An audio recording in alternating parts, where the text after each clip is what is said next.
હવે આપણે આબોહવા સમજ્યા બાદ માટી મતલબ કે જમીન કેવી હોવી જોઈએ. તો તેમાં ક્રાયસેન્થેમમ છે તે વિવિધ પ્રકારની જમીનમાં ઉગાડવામાં આવે છે.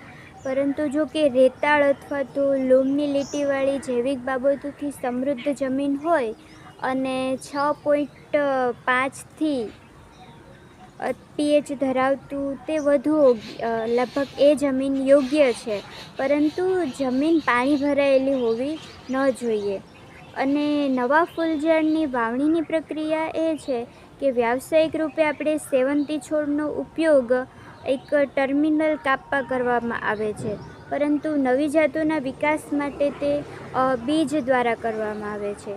જોકે તેમાં સુધારેલી જાતોના કેટલાક નાના ફૂલોવાળા સ્પ્રે અને પોમ્પોન પ્રકારો સિવાયના બીજ આપતા નથી અને મોટા ફૂલોવાળા બીજમાંથી ફક્ત થોડા પ્રકારો બીજ સેટ કરે છે. હવે જે બીજ છે તેનો દર કેટલો હોવો જોઈએ તે પણ આપણે જોઈ લઈએ છીએ. તો આ ફૂલ છે તો કે બીજ દ્વારા ઉગાડવામાં આવે છે અને છોડ રંગ અને આકાર સહિતની વિવિધતા ધરાવતી શ્રેણી છે. આ 10 દિવસના અંતરમાં એ અંકુરિત થાય છે અને લગભગ 40 દિવસમાં તે રોપણી માટે તૈયાર થાય છે. ત્યારબાદ છે કે તેની નીચલી મુખ્ય દાંડીમાંથી વૃદ્ધિ. ત્યારે ફૂલોનું ઉત્પાદન તો સમાપ્ત થઈ જાય છે ત્યારે ક્રાયસેન્થેમમ્સનું દાંડા માટે જમીનમાંથી કાપી નાખવામાં આવે છે.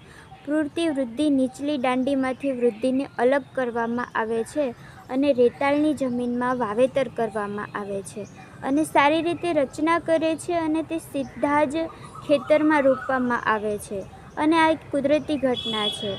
પછી ફૂલોને મુખ્ય શૂટ કરવામાં આવે છે અને નીચલી દાંડી પર વૃદ્ધિથી પહેલેથી જ મૂળ ધરાવે છે અને પ્રારંભિક નિશ્ચિત તેમાં વૃદ્ધિ એકરૂપતા રહેતી નથી, પરંતુ વધુ સંભાવનાઓ છે કે રોગોના વહન માટે માતા પ્લાન્ટ હતી.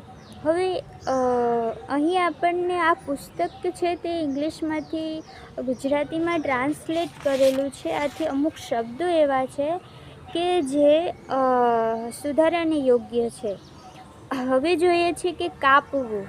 તો કે ટર્મિનલ અથવા તો ટીપ કાપવા. તો કે 5 થી 7 સેન્ટીમીટર લાંબી તંદુરસ્ત દાંડીમાંથી લેવામાં આવે છે. સેરેડિક્સ અથવા તો 500 ppm IBM. અહીં આઈબી એ ડૂબેલા કાપવાને રેતીના પથારીમાં 3 થી 5 સેન્ટીમીટર અલગ અલગ ફિલ્ટર પ્રકારે હેઠળ બનાવવામાં આવે છે. ત્યારબાદ તરત જ દરરોજ 3 થી 4 અઠવાડિયા સુધી સિંચાઈ સાથે અનુસરવામાં આવે છે, જ્યારે પ્રત્યારોપણ માટે તૈયાર થઈ જાય છે. તેમ છતાં આ નીચલી મુખ્ય દાંડીમાંથી વૃદ્ધિની તુલનામાં ઉચ્ચ મૂલ્ય દરથી ધીરે ધીરે શરૂ થાય છે અને મોટા પ્રમાણે સ્વસ્થ રહે છે અને એક સરખા રહે છે.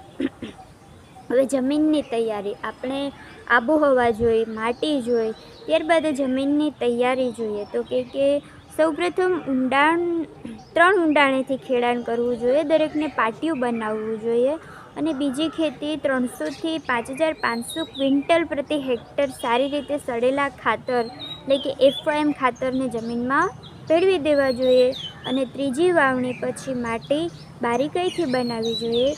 ખેડેલી જમીન પછી બારમાસી નીંદણ છે, પથ્થરો છે, કપડાં છે, ચિપ્સ છે, લાકડાના ટુકડા છે, પોલિથીન છે વગેરે મૂળ સહિત વિદેશી સામગ્રી બહાર કાઢવી જોઈએ. માટીને યોગ્ય રીતે સજ્જ કરવી જોઈએ અને કદમાં પથારી દ્વારા મતલબ કે આપણે જેવી ગાદી ક્યારા જેવી રીતે બનાવીએ છીએ તેવી રીતે સિંચાઈને યોગ્ય અનુરૂપ જમીન આપણે બનાવવી જોઈએ. ત્યારબાદ છે વાવેતર. તો વાવેતર છે એના મૂળિયા પછી તરત જ કાપવામાં આવે છે અને આદર્શ વાવેતરનો સમય છે તો કે તે મે અને જૂન છે અને ઉત્તર ભારતમાં જૂનના બીજા અઠવાડિયામાં થવું જોઈએ. પ્રથમ રોપા ઉછેર કેન્દ્ર પથારીમાં વાવેતર કરવું જોઈએ અને 1 મહિના પછી તાત્કાલિક સિંચાઈ કરવી જોઈએ. અને સામાન્ય રીતે ભારતમાં જે રોપણી અંતર છે હવે ત્યારબાદ આપણે રોપણી અંતર જાણીએ કે ભારતમાં જે રોપણી અંતર છે તે સામાન્ય રીતે 20 બાય 30 સેન્ટીમીટર છે, અથવા તો 30 બાય 30 સેન્ટીમીટર રાખી શકાય, અથવા તો 40 બાય 40 સેન્ટીમીટર રાખી શકાય છે. અને શ્રેષ્ઠ ઉદાહરણ જો હોય તો કે 20 બાય 30 સેન્ટીમીટરનું અંતર છે એ શ્રેષ્ઠ આર્થિક ઉપજ આપે છે.